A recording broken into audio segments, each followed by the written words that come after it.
Hello viewers, welcome to my channel Mathics. তো আজকে আবার কন্টিনিউ করছি ক্লাস 5-এর Wbbse টেক্সট বুক সিরিজের লেকচার 11।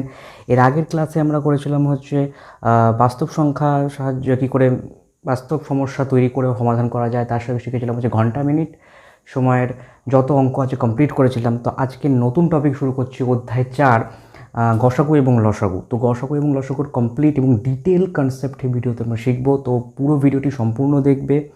তো আর যারা যারা এখন সাবস্ক্রাইব করেন অবশ্যই সাবস্ক্রাইব করে নাও এবং বেল আইকনটি প্রেস করে দেবে যাতে যখনই কোনো ভিডিও ছাড়া হবে তোমাদের কাছে সেটা পৌঁছে যায়। তো দেরি করে না করে শুরু করছি আজকের লেকচার। শুরু করছি ফার্স্ট টপিক, সেটা হচ্ছে গসাগুর ওপর। তো গসাগু, এখানে আমরা সবাই জানি গসাগু কথার ফুল ফর্ম কী। সো গসাগুর ফুল ফর্ম আমরা সবাই জানি, সেটা হচ্ছে গরিষ্ঠ সাধারণ গুণনীয়ক। গুণনীয়ক কথার অর্থ জানি আমরা কি, যে কোনো সংখ্যাকে কে কে ভাগ করতে হবে সেটাকে বলা হয় তাহলে গুণনীয়ক, তাই তো। আমরা এখানে ডিটেলসে গসাগুর 4টে প্রসেস শিখবো, যে কীভাবে গসাগু করা যায়। তার জন্য 4টে প্রসেস উল্লেখ করা আছে। 4টে প্রসেসে শেখাবো। পরীক্ষার সময় যখন করতে বলবে যে কোনো একটা প্রসেস করলেই হবে, আমাদের 4টে শিখে রাখতে হবে। তো বেসিক কনসেপ্ট থেকে শুরু করছি, যে কীভাবে গসাগু করতে হচ্ছে কি না করা হচ্ছে। তাহলে বইয়ের অঙ্ক থেকে শুরু করছি, সেখানে কনসেপ্ট আস্তে আস্তে ডেভেলপ করবো। ওগুলো চলে এসেছে পেজ 51, 51 পেজের দেখো প্রথম অঙ্কটা 1-এর গ। প্রথম বলছে 8-এর গুণনীয়ক কতগুলি। তো আমার কটা গুণনীয়ক আছে, সবার আগে আমরা 8-এর গুণনীয়ক বের করে নিই। তো আমরা জানি গুণনীয়ক বের করার টেকনিকটা কি, হেডিং করে নেবো 8-এর গুণনীয়ক বলে। সোজা কথা, 8কে কে কে ভাগ করতে পারে। 8কে কে কে ভাগ করতে পারে, 1 পারে, 2 পারে, 4 পারে আর 8 পারে। এই 4জন ছাড়া 8-এর আর কোনো গুণনীয়ক নেই। অতএব 8-এর 4টি গুণনীয়ক।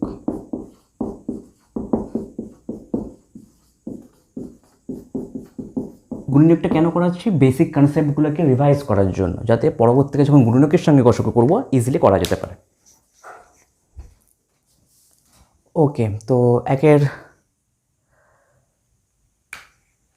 গয়ের অঙ্কটা দেখো। গয়ের অঙ্কটা বলেছে হচ্ছে 24-এর কতগুলি মৌলিক উৎপাদক আছে। তো সবার আগে আমাদের জানতে হবে 24-এর কতগুলি উৎপাদক আছে। ফর ইনফরমেশন, উৎপাদক আর গুণনীয়ক একই কথা, হ্যাঁ, গুণনীয়ক কিচ্ছু নেই। উৎপাদকও যা, গুণনীয়কও সেম কথা। ভালো কথা, সেটাকে উৎপাদক বলা হয়, একই কথা। কিন্তু এখানে বলেছে মৌলিক উৎপাদক খুঁজতে, সব উৎপাদক বলেনি, মানে সব গুণনীয়কের কথা বলেনি। তো সবার আগে আমি 24-এর কতগুলো গুণনীয়ক আছে সেটাকে দেখে নিই, তারপর সেখান থেকে মৌলিকগুলো আলাদা করে দেবো। 24-এর গুণনীয়ক কী কী, 24কে ভাগ করতে পারে 1, 2, 3, 4, 6, 8 আর 12 আর 24 ইটসেলফ, মানে 24 নিজেকে নিজে ভাগ করতে পারে। তাই এই কটা হচ্ছে 24-এর গুণনীয়ক। এর মধ্যে 24-এর মৌলিক গুণনীয়ক কোনগুলো, এদের মধ্যে যে কটা মৌলিক সংখ্যা সেগুলোই হচ্ছে মৌলিক গুণনীয়ক। তো 24-এর মৌলিক গুণনীয়ক মানে গুণনীয়কের মধ্যেকার মৌলিক সংখ্যা 2, 3 আর কেউ নেই। বাকি যে কটা, এই 2 আর 3 বাদে বাকি যে কটা সংখ্যা সব যৌগিক সংখ্যা। তার মানে এইটা হচ্ছে ফাইনাল অ্যান্সার। 24-এর মৌলিক গুণনীয়ক হচ্ছে 2 এবং 3। Note it down. একের ক্ষয়ের অঙ্কটা দেখো। আগে গয়ের অঙ্কটা করে ফেলেছিলাম, খেয়াল করিনি। তো আগে গয়, এটা হচ্ছে খ। ক্ষয়টা কি বলেছে, 21-এর গুণনীয়কগুলি কী কী। সিম্পল অ্যান্সার, 21-এর গুণনীয়ক ফার্স্ট করবো প্রথমে 1, তারপর 3, তারপর 7, তারপর 21। নোট ইট ডাউন, কারণ 21কে এই কজনই ভাগ করতে পারে। একের ঘরটা দেখো 49, মানে 49-এর মৌলিক উৎপাদক কী কী। একই প্রসেস, আগে 49-এর উৎপাদক মানে গুণনীয়ক কটা লিখবো। 49-এর উৎপাদক আর গুণনীয়ক একই কথা, কোনো সমস্যা নেই, গোলানোর কিচ্ছু নেই। 1 হয়, 7 হয় আর 49 নিজে হয়। এদের মধ্যে মৌলিককে, তাহলে এর মৌলিক উৎপাদক, এর মধ্যে যে মৌলিক সেই হবে মৌলিক উৎপাদক। এদের মধ্যে একজনই মৌলিক আছে, যেটা হচ্ছে 7। সো 7 হচ্ছে মৌলিক উৎপাদক। অ্যান্সার এটাই। ও 2 অঙ্কে চলে এসেছি, বলছি সাধারণ গুণনীয়ক নির্ণয় করা। সাধারণ গুণনীয়ক মানে হচ্ছে কি, 2-3টে সংখ্যা দেওয়া থাকবে, প্রত্যেকের আলাদা করে গুণনীয়কগুলো লিখবো, ওদের মধ্যে যেগুলো সেম গুণনীয়ক হবে সেগুলোকে উল্লেখ করব। এটাই হচ্ছে সাধারণ। সাধারণ কথা অর্থ হচ্ছে যে সংখ্যাগুলো দুজনের মধ্যেই উপস্থিত থাকবে সেই সংখ্যাগুলোকে সাধারণ বলা হচ্ছে। ঠিক আছে, তো সবার আগে আমি 14-র গুণনীয়কগুলো লিখে নিই। 14-র গুণনীয়ক থেকে হচ্ছে 1 হবে, 2 হবে, 7 হবে, 14 হবে। এবার নিচে আমি 21-এর গুণনীয়কগুলোও লিখে নিচ্ছি। 1 হবে, 3 হবে, 7 হবে, 21 হবে। এদের মধ্যে সাধারণ গুণনীয়ক কে কে দেখি। সাধারণ মানে হচ্ছে যে সংখ্যাগুলি দুজনের মধ্যে অ্যাভেলেবেল, দুজনের মধ্যে এক আছে, আমি গোল করে দিচ্ছি ওগুলো। দুজনের মধ্যে এক আছে তাহলে এক হবে, দুজনের মধ্যেই 7 আছে তাহলে 7 হবে। তাহলে সাধারণ গুণনীয়ক হচ্ছে 1 আর 7। Note it down. ওকে, দেখো পরের খ আর গ এর অঙ্কটা কি বলেছে। সাধারণ গুণনীয়ক 10 আর 15 প্রথমে, তো 10 আর 15 করে নিই। 10-এর গুণনীয়ক কে কি হচ্ছে, 1 হবে, 2 হবে, 5 হবে, 10 হবে, কারণ 10কে কজন ভাগ করতে পারে। 15-এর গুণনীয়ক কে কি হবে, 1 হবে, 3 হবে, 5 হবে, 15 হবে, 15কে ভাগ করতে পারে। সাধারণ গুণনীয়ক কে হবে, এদের মধ্যে যে সেম আছে, 1 আছে, 1 হবে, 5 আছে, 5 হবে, আর কেউ নেই, তাহলে এটা দুজনই হলো সাধারণ গুণনীয়ক। পাশের অঙ্কটা দেখি, 5 আর 7। 5-এর গুণনীয়ক কে লিখে নিই। 5-এর গুণনীয়ক কে 1 আছে আর 5 আছে। 7-এর গুণনীয়ক কে দেখে নিই, 1 আছে আর 7 আছে। কেন, কারণ 5 আর 7 হচ্ছে মৌলিক সংখ্যা। আমরা জানি মৌলিক সংখ্যার দুটোই উৎপাদক থাকে, একটা 1 আর একটা সে নিচে, স্বাভাবিক ব্যাপার। তাহলে সাধারণ গুণনীয়ক এখানে বুঝতেই পারছো কে হবে। সাধারণ গুণনীয়ক হবে একজনই, সেটা হচ্ছে 1, কারণ 1 ছাড়া আর কিছু দুজনের মধ্যে কমন নেই। সো এই দুটো অঙ্ক নোট করে নাও। ওকে, তো 2-এর ঘর অঙ্কটা দেখে নাও। ঘরের অঙ্কটা বলছে 1 আর 12-র গুণনীয়ক। তো 1-এর গুণনীয়ক তো একটাই আছে 1, আর 12-র গুণনীয়ক হচ্ছে কি 1, 2, 3, 4, 6, 12, এ কটা। দুজনের সাধারণ গুণনীয়ক কি, মানে দুজনের মধ্যে সেম সংখ্যা কি আছে, একমাত্র একটাই আছে 1, তো 1 উত্তর হয়ে গেল। ওকে, নেক্সট 27 আর 36-এর অঙ্ক। 27 আর 36-এর মধ্যে কি বলছে, 27-এর গুণনীয়ক কে কি হবে, 1, 3, 9, 27। ওকে, আর 36-এর কে আছে 1, 2, 3, 4, 6, 9, 12, 18, 36। এই এতজন 36কে ভাগ করতে পারে। এদের মধ্যে দুজনের মধ্যে সেম সংখ্যা কি, 1 আছে তাই 1 লিখলাম, 3 আছে 3 লিখলাম, আর 9 আছে আর 9 আছে তাই 9 লিখলাম। তাহলে এই সাধারণ গুণনীয়ক 1 আর 3 আর 9, নোট করে নাও। এবার হচ্ছে সাধারণ গুণনীয়ক বলছে 28 আর 35। তো 28 আর 35-এর গুণনীয়ক বের করে নিই। তাহলে 28-এর গুণনীয়ক কে হচ্ছে, 1 হবে, 2 হবে, 4 হবে, 7 হবে, 14 হবে, 28 হবে। আর 35-এর কে হবে, 1 হবে, 5 হবে, 7 হবে, 35 হবে। এদের মধ্যে সাধারণ মানে সেম কে দাঁড়ালো,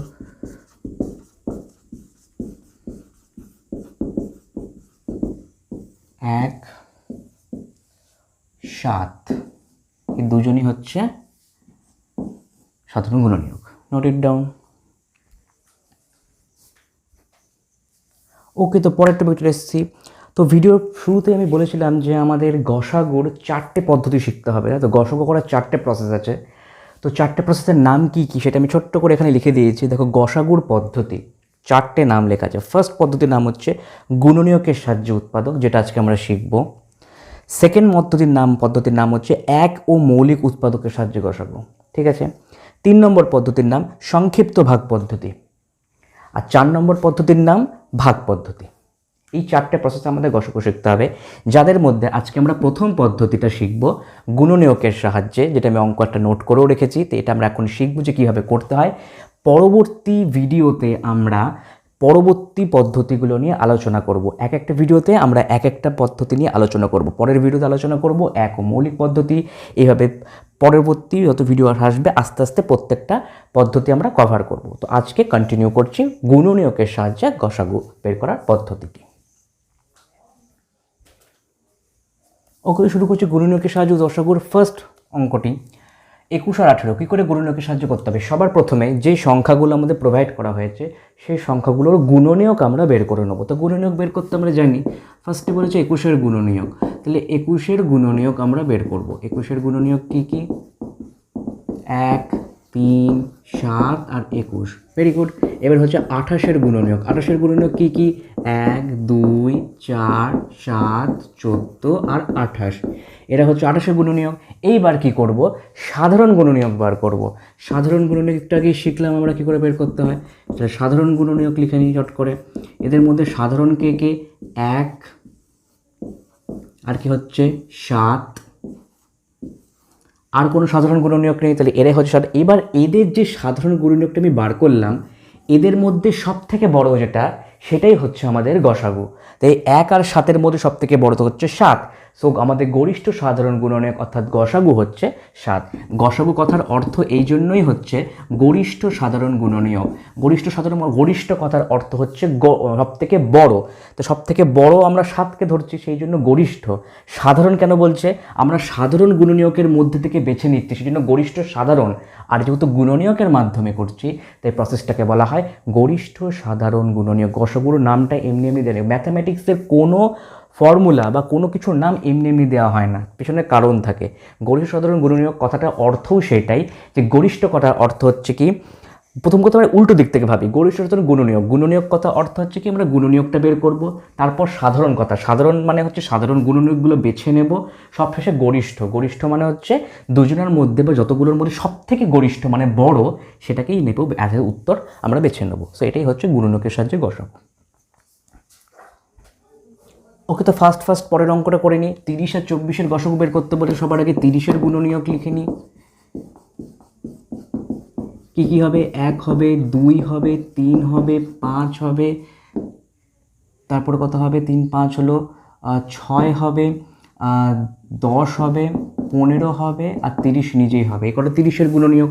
আর 24-এর গুণনীয়কের মধ্যে কে পড়ছে? 1 2 3 4 6 8 12 24। এই কজন 24-এর গুণনীয়ক। এর মধ্যে সাধারণ কে পড়ছে দেখি?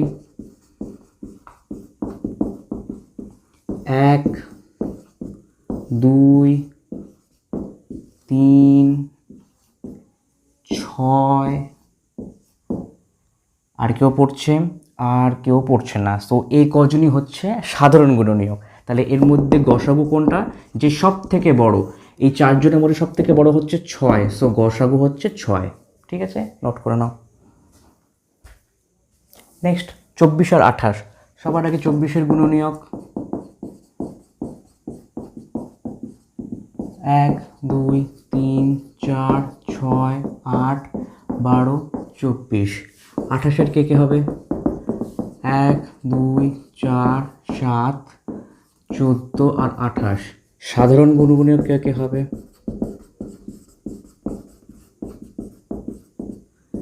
1 2 4, আর কে আছে? আর কেউ নেই। সো গসাগু আমাদের সব থেকে বড় 4ই হবে, আর কেউ নেই। নোট করে নাও। ওকে, তো ঘয়ের অঙ্কটা দেখো। 13 আর 15 গসাগু বের করতে বলেছে। তো সবার আগে আমরা 13-র গুণনীয়ক লিখব। 1 আর 13। কেন? 13 একটা মৌলিক সংখ্যা, এর দুটোই উৎপাদক আছে, একটা 1 আর সেই সংখ্যাটা 13 নিজেই। এবার 15 কে আছে? 1 আছে, 3 আছে, 5 আছে, 15 আছে। এদের মধ্যে সাধারণ গুণনীয়ক কে? আমি সব নোট করে রেখেছি, শুধু অ্যান্সারগুলো বসাচ্ছি। সাধারণ গুণনীয়ক, সাধারণ মধ্যে কে হচ্ছে? 1 হবে, আর কেউ হবে না। তাহলে গসাগু একজনই আছে, সো উত্তর 1ই হবে। এখানে বড় ছোট প্রশ্নই নেই, আছেই তো একজন। নোট করে নাও। ওকে, 3-এর উত্তরটা দেখো। 16 আর 40-এর গসাগু। সবার আগে 16-র গুণনীয়ক লিখবো। কে? 1 হবে, 2 হবে, 4 হবে, 8 হবে, আর 16 নিজেই হবে। এই কটাই 16-র গুণনীয়ক। আর 40-এর মধ্যে 1 হবে, 2 হবে, 4 হবে, 10 হবে, 20 হবে, 5 হবে, 8 হবে। অসুবিধা নেই, পরপর লিখতে হবে, তার কোনো মানে নেই। পরপর মানে পাশাপাশিও লেখা, মানে পরবর্তীকালেও লেখা যায়। সবশেষে হবে কত? 40 নিজেই। ঠিক আছে, পরপরই লিখতে হবে এমন কোনো মানে নেই। 5 8টা ভুলে গেলে পরে লেখা যেতে পারে, কোনো সমস্যা নেই। সাধারণ কেকের মধ্যে 1 2 4 8, আর কেউ আছে? আর কেউ নেই। সো এদের মধ্যে গসাগু সব থেকে বড় হচ্ছে 8। সো গসাগু হচ্ছে 8। নোট করে নাও।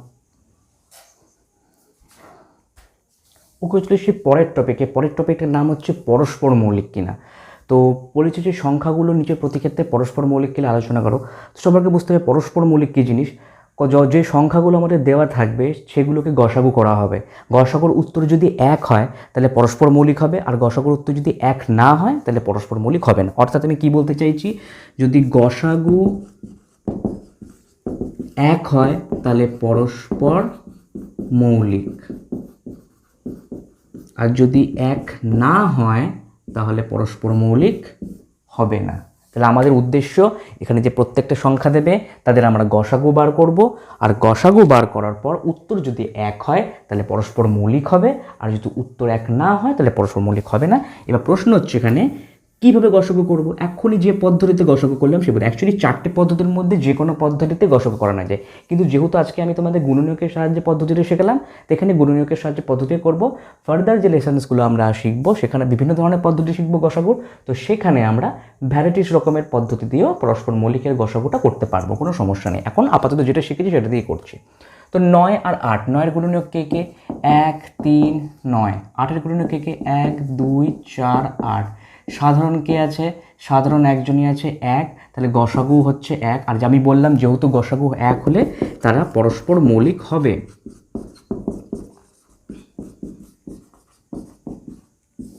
নেক্সট 7 আর 13, 7-এর গুণনীয়ক 1 আর 7, 13-এর গুণনীয়ক 1 আর 13, পরস্পর মৌলিক। তাহলে সাধারণ গুণনীয়ক কি হচ্ছে? অনলি 1, তাহলে গসাগু 1। তাহলে এখানেও পরস্পর মৌলিক, কারণ গসাগু 1 হলেই পরস্পর মৌলিক হয়। ওকে, নোট করে নাও। ওকে, তো দেখো কি বলেছে। এবার 15 25 আর 15 গয়ের অঙ্কটা 15 আর 25-এর গসাগু চেক করে আমাদের দেখতে হবে যে পরস্পর মৌলিক হচ্ছে কি হচ্ছে না। তো দেখি গুণনীয়ক বলি। 1 3 5 15। 25-এর কত হচ্ছে? 1 5 25। তাহলে সাধারণ গুণনীয়ক কি হচ্ছে? 1 আর 5, 1 আর 5। তাহলে এর গসাগু কি দাঁড়াবে? সব থেকে যে বড় সে দাঁড়ালো। তাহলে আমি কি বললাম, কি বলেছিলাম? পরস্পর মৌলিক হতে গেলে গসাগুকে 1 হতে হবে। এখানে গসাগুর 1 হয়নি, এখানে গসাগু 5 হয়েছে, তাহলে পরস্পর মৌলিক হবে না। পরস্পর মৌলিক নয়। কেন? কারণ গসাগু 1 বেরোয়নি। পরের অঙ্কটা 25 আর 16, 25-এর গুণনীয়ক 1 5 25, আর 16-এর কে কি হচ্ছে? 1 2 4 8 16। তাহলে সাধারণ গুণনীয়ক কে দাঁড়ালো? 1 দাঁড়ালো, আর কেউ নেই, গসাগু 1 দাঁড়ালো। এখানে আবার গসাগু 1 বেরিয়েছে, আর গসাগু 1 হলেই পরস্পর মৌলিক, তাহলে এরা পরস্পর মৌলিক।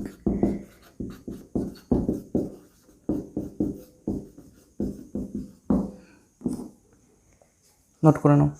তাহলে আশা করি বুঝতে পেরেছো তো যে কী বলতে চাইছি। পরস্পর মৌলিক কথার অর্থ হলো গসাগু 1 হতে হবে, যদি 1 হয় পরস্পর মৌলিক, আর 1 না হলে পরস্পর মৌলিক নয়। এটাই হচ্ছে বেসিক, ঠিক আছে? তো আজকের জন্য এতটাই। আশা করি ভিডিওটি ভালো লেগেছে। যদি ভালো লেগে থাকে অবশ্যই লাইক করবে, শেয়ার করবে, এবং কোনো সমস্যা থাকলে পরে অবশ্যই কমেন্ট করবে। যতটা করানো হলো তারপর প্র্যাকটিস করতে থাকো। প্রিভিয়াস লেকচারগুলো অবশ্যই ডেসক্রিপশনে দেখতে থাকো, এবং পরবর্তী ভিডিওতে আমরা নেক্সট পদ্ধতি নিয়ে আলোচনা করব, সেটা হচ্ছে 1 এবং মৌলিক পদ্ধতিতে গসাগু নিয়ে। ততক্ষণের জন্য তোমরা পুরনো অঙ্ক ভালো মতো প্র্যাকটিস করতে থাকো এবং ভালো মতো পড়াশোনা করতে থাকো, ঠিক আছে? তো আজকে এতটাই।